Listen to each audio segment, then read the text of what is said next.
How to turn off read receipts in WhatsApp. Hello everyone, I am Vishaka and welcome to our channel. I will take you through the step-by-step process on how to turn off read receipts in WhatsApp.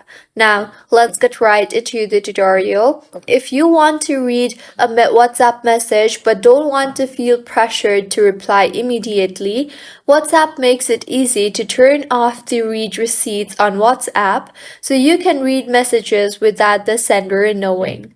The only catch is that you can only turn off read receipts for personal WhatsApp chats and you cannot turn off read receipts in group chats.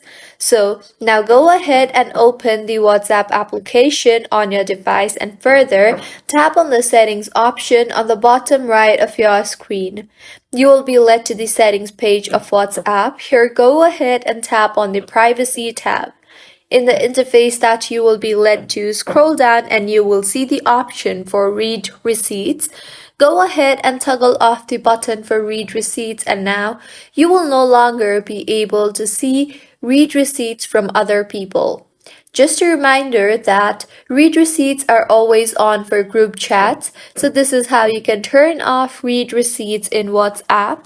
If you find this tutorial helpful, please make sure to like the video and do subscribe to our channel for more contents like this. Thank you for staying with us until the end.